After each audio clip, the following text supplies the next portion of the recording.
Let me tell you why you're here. You're here because you know something. What you know you can't explain. But you feel it. I'm trying to free your mind. U.S. government believes they must stop Putin at all costs.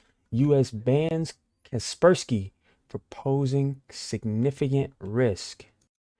The U.S. is banning the sale of antivirus software made by Russian cybersecurity firm Kaspersky because of its ties with the Russia regime. Commerce Secretary Gina Raimondo named the software to pose a significant risk to U.S. infrastructure and services. She said that the ban was due to Russia's capacity and intent to collect and weaponize the personal information of Americans.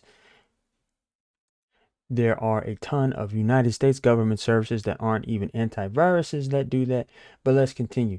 The plan will effectively prohibit software updates, resales, and software licensing starting September 29th.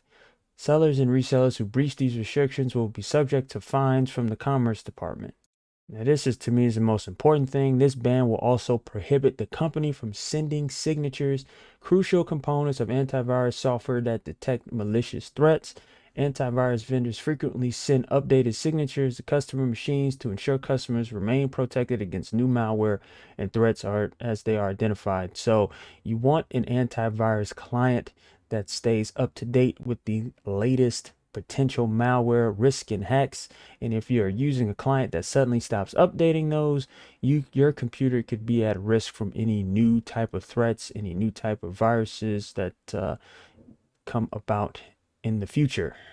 So over time, any other virus like Kaspersky, these will weaken the security and the strength of these antiviruses if they just can't keep up with all the new threats, and it can't actively scan any potential new files if it doesn't recognize what is being, maybe accidentally downloaded on somebody's computer or other device. So the U.S. Commerce Department is saying that this is driven by the present and geopolitical climate and theoretical concerns rather than a comprehensive assessment of the integrity of Kaspersky's products and services.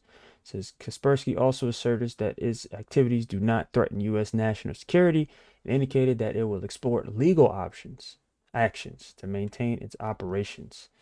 Current plans to follow the 2022 decision by the U.S. Federal Communications Commission to label Kaspersky Lab as a national security threat.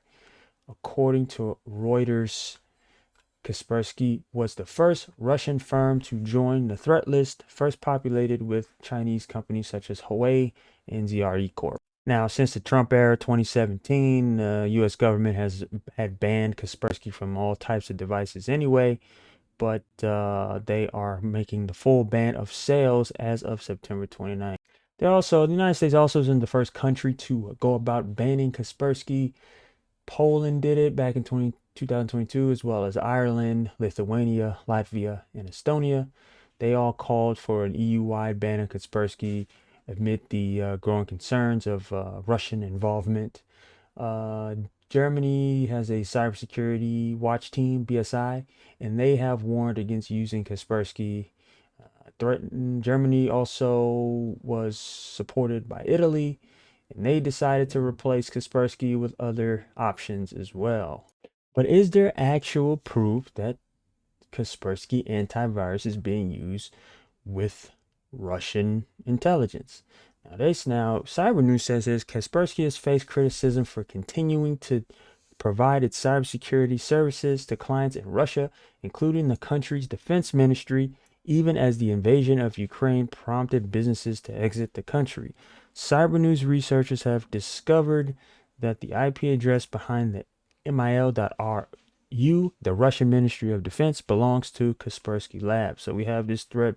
So we have this back in 2022, where it says this Eugene Kaspersky, the CEO of Kaspersky, says, "We welcome the start of negotiations to resolve the current situation in Ukraine and hope that they will lead to the cessation of hostilities and compromise. We believe that the peaceful dialogue is the only possible instrument for resolving conflicts.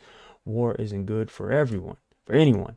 Now, this guy, LexCore1, says, could you please clarify why then is mil.ru hosted on your infrastructure, and how can people trust you when you clearly are affiliated with the Russian government? So they have here a screenshot based on command. They used the command line and ran a trace route of this site, and they were able to find that the organization associated with the domain is no other than Kaspersky Lab AO. Interesting.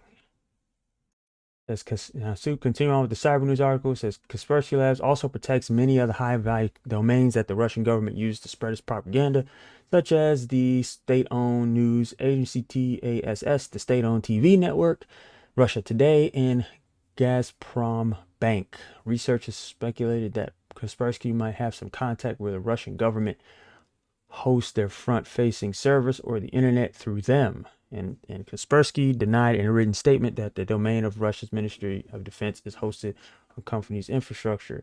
So this is interesting, but I want to know what you guys think about it. Are y'all using Kaspersky products in the past? Are you concerned that now that they're stopping the sale, are you looking for alternatives?